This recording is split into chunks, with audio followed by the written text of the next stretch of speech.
Hey everyone, Tactics here with yet another plus 20 dungeon walkthrough, and today I'll be covering Mists of Tirna Scithe. If you're interested in some of the other dungeons that I've gone over, I do have videos for those as well. You can find those linked below or over on my channel. In terms of what I'll be covering in this video, I'll be highlighting a variation of my advanced route for this dungeon, going through the pulls as they happen, describing our kind of thought process behind the pulls and what we have to do during the pulls in order to deal with them, as well as discussing just some potential route changes or pull variations that you could do depending on what the affixes are or what your specific group composition is. I'll be posting the Wago link to the MDT route down in the description below for anyone interested as well. With all that said, if you learned something, be sure to leave a like and subscribe to the channel for more content like this, and let's get started. So off the bat, this is going to be the major change here between my advanced route and this video here. So I'm showcasing a skip that got pretty popular, and that's just shrouding off the top here and just skipping right past this instead of doing the fairly dangerous double pull onto the villager. You just skip it entirely. That was really good for specifically fortified and things like Sanguine Week. But outside of that, it's not super necessary. It just eliminates one of the more dangerous pulls and lets you make up count on easier pulls later on in the dungeon. After that, I'll just actually rewind a bit here so you can see it again. So what we're doing, the shroud's going to expire here, so we mind soothe / sap, mind soothe all of these guys here and immediately get our mushrooms. So that's what we do. We have a priest. A rogue would be able to get us through with a sap as well, just a single sap on this guy here. But we grab our mushrooms, and I'll start by convoke pulling the lieutenant, but then we're going right into this pack. This is basically just so I can get a safe convoke off with Heart of the Wild, and we group up this pack, making sure we have kicks assigned to harvesters, making sure we're stacked for that fear, and then making sure we have stuns assigned to these soul cleavers here so they don't get too much healing. We're going to get stuns on them in a second here. And we just get this pack down ASAP using CC's AoE stuns there, as you can see.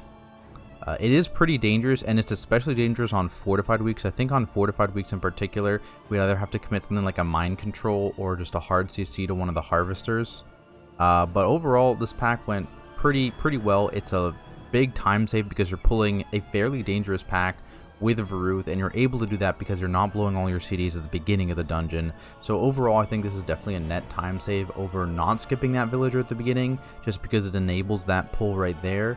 But honestly, you can still do that first pull and time the dungeon just fine. So what we're actually doing here, we're doing this 2-pack, and we're actually going to show off how to pull the lieutenant through the wall with a pet class. So Shaman with Earth Elemental is considered a pet class. They do have a pet that they can manipulate enough to actually do this pull. Obviously, Warlocks can, Hunters can, and Death Knights can as well. So you have any of those 4 classes in your group, you are able to do this pull through the wall here. So basically, he's going to run over to the wall, he's going to spawn his Earth Elemental, and he's going to control it to send it through the wall and target the Tormentor across the wall there. That's what he's doing over there in that corner. You're able to see it up here. You can target it through there, see? And basically just brings his Earth Elemental back. This is considered LOS, so we're not getting absolutely annihilated. Got a little stuck here. This happens sometimes. This is still considered LOS, so it's not the biggest deal if he gets a little stuck there. It just happens sometimes, but either way, he'll come through the wall in a second here, and we'll able to get that second offensive power before the first boss. And this is big, especially for Tyrannical Weeks, because this first boss is rough. It is a rough first boss, but pretty much if you're able to like 2-phase this first boss, you've got the key for sure, pretty much. At this difficulty, it's just the question is, how much time do you waste on this first boss, right? And that's the big question. So getting powers, especially on Tyrannical Week when he has so much health, if you can get both offensive powers before pulling him, it is a really big deal. So we're going right into the boss here, and so because we have the Ellie Shaman, we want to lust before we even get to the damage amp phase, because we want him to ramp before the damage amp phase. And so basically you're going to see here as we're going to lust around 50% on the tree health. On fortified, that would probably be higher. It'd probably be like 60% on fortified weeks. But on Tyrannical Weeks, we wait till 50%. We send lust. And we're only sending the longer duration cooldowns because we're expecting to get the tree down within about 20 seconds of lusting. We're lusting here. We're getting that tree down ASAP. And as you can see, everyone else is kind of just waiting to go with cooldowns as soon as we actually break the tree here. You see we still have 21 seconds of lust when we break the tree, and that's going to be enough to last our entire damage amp phase, which is very, very important. Right, so I'm committing Convoke there. Everyone is committing all their CDs. We have the back end of the Elemental Shaman Burst, and we get the boss below 40%, which is huge. That is absolutely huge, which pretty much guarantees that we're two-phasing, so we're just able to kind of send CDs as we get them at this point. But yeah, this is just a very, very rough boss fight. As you can see here, like in this phase, for example, it's possible to get 2 fears in this phase, and that's very scary, especially because we have a shaman, right? So we are able to completely mitigate 1 fear every phase. But like groups that don't have a shaman, like what are you gonna do if you get double feared in this phase, right? You're just gonna be absolutely destroyed. And not to mention, we didn't pull that lieutenant in the corner, right? It is Sagadon this week. I think on tyrannical weeks, if that was Oros, we would probably pull him. Also, that would also give you a little bit of extra boss damage, I guess, if you get an interrupt off on the boss just before the damage amp phase. But look how scary it is right now, right? Like, just the ticking damage in this phase is exceptionally high. And it's pretty scary for sure. We're not pulling Sagadon, like I mentioned, though. We're not pulling them ever, fortified or tyrannical. Not a big deal for us. But Oros, there's an argument you can make on both fortified and tyrannical not to pull him as well. We found, though, on tyrannical, the last boss fight is a little scary for us, so we pull Oros. And especially with this boss positioning, pulling Oros, you can pull him with a trash pack as well to save some time. So we do pull Oros on most tyrannical weeks, regardless. Now we're going to also show the Boomkin pull of the wall. I believe I screwed up once, though. Yes, you got to stand on the purple flowers there, and yeah, I needed to look a little bit more to the right, I believe. So yeah, I missed the first one, but we're all going to just ignore that. Yeah, we just have the other Night Fae open up the seed. Nobody touches those ads yet, so I still technically have aggro on them. There we go. And this way I'm able to get it over the wall and make this not a 2-pack. Now what, a 6-pack? Yeah. So much more time efficient. Even if you screwed up once, you can still make it's still better time. It's still worth committing the time to try and pull it again, I think. And we're able to get this pretty big pack and then go in opposite direction. So this is just extra percent, especially considering that we skipped the villager pack at the beginning. You want to pick up as much extra percent in the maze as you can, because most of these pulls are fairly easy to do. And at this point, we're just kind of W keying through the maze. One thing is stops during the maze, I think, is very, very important. I think defenders, often people stop defenders. It's just completely unnecessary. They're not dangerous at all to the tank, realistically. You can just kind of sidestep out of it. And your tank position, you see here, I'm aiming them all towards the walls, so that no one else is really in danger of getting hit by that flurry. I think you should just let that flurry stay up, let them channel. Not dangerous at all.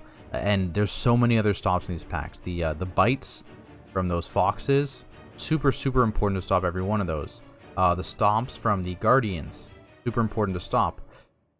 Stingers, you can't quite stop them, but you can CC them mid-flight, so that you can kind of stop them, especially if they're targeting a range. Like Binding Shot as well actually works to stop the stingers. If they're targeting a range DPS, they'll just get bound midway through their dash, and it'll stop their cast. So there's plenty of other more important stops in these packs that it's not worth spending a stop. Like Bucking Rampage, that's a good stop there, right?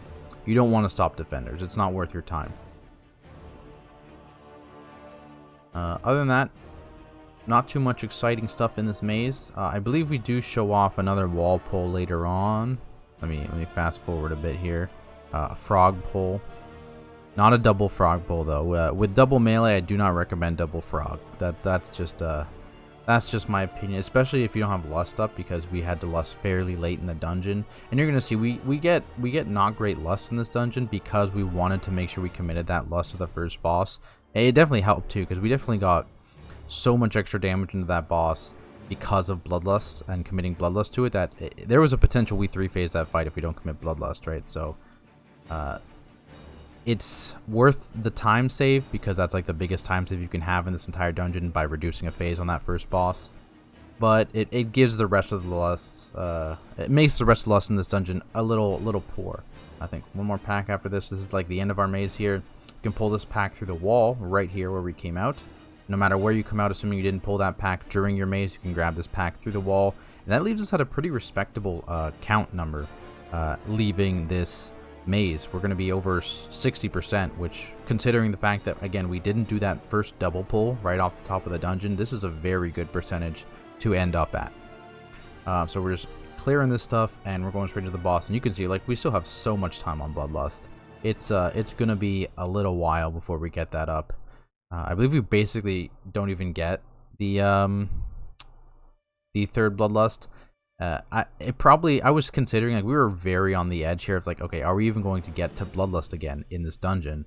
And so I was considering just holding Bloodlust. That would have been the better play, I think, because I mean, Mistcaller honestly is not worth lusting on if you like don't have it right at the beginning. Like if we didn't have Lust right here, we should have held Lust, I think, until Tradova. I don't think this was worth the Lust we sent it in, but you know, it happens. We learn. We had a lot of time. This was actually a super clean mist run for us. Like we did this run very, very well, pretty quickly, and that's just how mist goes, right? If you're able to get through that first boss clean, the rest of the dungeon is really not too bad. Like the scariest thing outside of that first boss is the last boss, and so if you're able to get through that clean, this dungeon just kind of falls over. But yeah, this boss is really, honestly, not too much exciting stuff here. You know, we see the Vulpins. You know, kick patty cakes, kill the clone. I'm just gonna skip through it actually. We're just gonna skip. We do Lust as soon as it comes up. Literally the second it comes up, we commit Lust. And again, I think that was a mistake. I think we should have held Lust, because as you see here, the last boss is considerably more scarier than Mistcaller. And in general, like, we're not even gonna get really our third Lust based on how fast we're going in this dungeon. So no real point in using it there. So here, same deal as with the first lieutenant. I just want to commit a Convoke before adding to this pack, just to make it a little bit safer.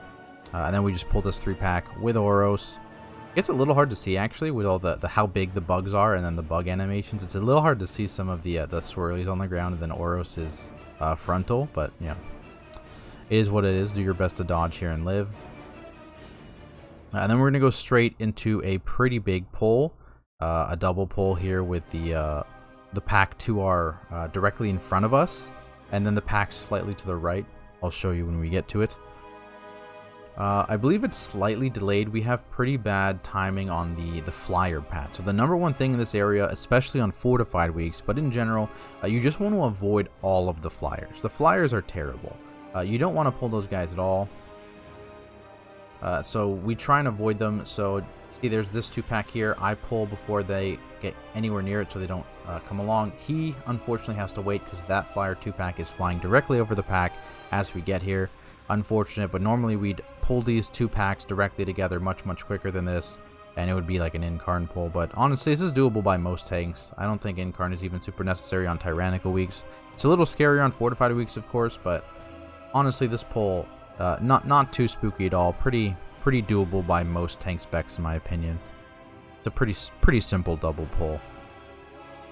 But we just cleave this down, and then we shroud straight to boss. And that's kind of why I was saying we probably should have held Lust, because it's not like we would have been holding it too long, and it's a pretty high value lusting on Tradova, because that boss fight can get a little out of hand and a little spooky if you make any mistakes. So that's definitely where I think we should have lusted, given our time in the dungeon, where we were at. But if we had Lust up at the beginning of Dreamweaver, I think we would have committed Lust there, or on the trash pack just before Dreamweaver. That's kind of the ideal spot to send Lust, I think. But yeah, just shrouding all the way through, and we've got Tradova. Now, thing here, I think on tyrannical weeks, definitely we always insta-kick Tradova, and that's just so our healer doesn't fall behind in any ways, because that's when things can start to get scary, right? If your healer starts having to play catch-up, that's bad. So we always save 1 kick for it. The rogue kick, and everyone else tends to send kicks for the infestors, just to make sure that always gets interrupted.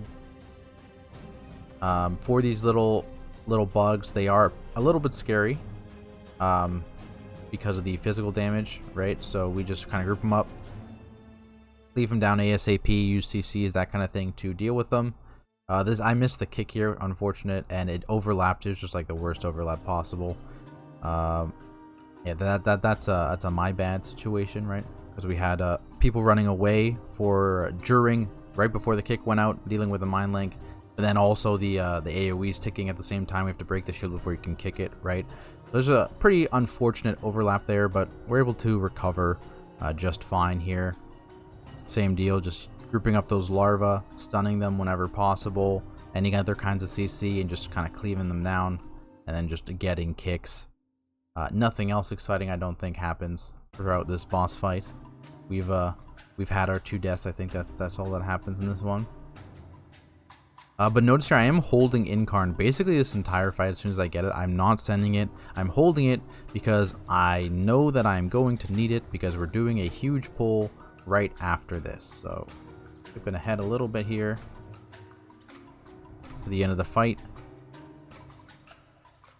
Again, those kicks, and then we're going to go ahead and do a triple pull. I think this is also slightly interrupted by the flyers padding.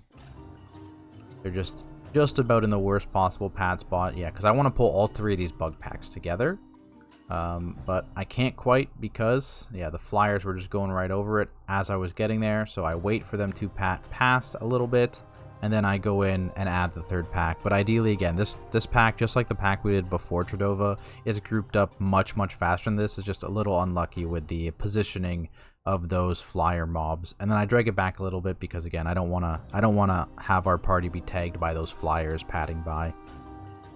But we're just group up this pack. This one definitely very helpful to have Incarn for. And that's another downside of not grouping it fast enough. It gets a little bit more spooky, because Incarn, I had to pop Incarn with that 2nd group just to keep myself alive, and so I don't have it fully for the entire 3 pack. But it's not the end of the world, especially because, you know, Tyrannical Week, this stuff is a lot less scary on Tyrannical Week, and it's not really a huge deal. But we're just finishing off this pack, and basically almost there. And just to account for the fact, again, that we didn't pull that stuff at the beginning of the dungeon, we just have to do this pull here, and here we have Bloodlust, I guess. So this is where our Bloodlust is. Again, like I mentioned, it's not super useful. Even the Mistcaller one is not super great, given our timing through the dungeon. But that's what kind of has to happen, especially on Tyrannical Weeks, to guarantee that you 2-phase, especially going into higher key levels, like a 21, 22. I think with our damage there and lusting, we would have been able to 2-phase up to like a 22 there. So that's always kind of the downside of this dungeon. I do think that that first boss could probably use some other nerf, maybe in tree health, something like that, the ticking damage. But overall, got through it. There we have it, our plus 20 Mists of Tirna Scithe on Tyrannical with the Season 2 Tormented affix. As I mentioned at the beginning of the video, guys, I've covered some of the Shadowlands dungeons already, and I'll be covering all of the rest of them just like this. So if that's something you're interested in, be sure to leave a like and subscribe to the channel to be notified when those get posted. If you have any questions whatsoever regarding the route that we used, other Mythic Plus dungeons, or even just tanking in general, feel free to leave a comment down below, or you can come stop by my Twitch channel at Tactics, and I'll do my best to answer. That is it for me, though, guys. As always, thanks everyone so much for watching, and I will see you all in the next video.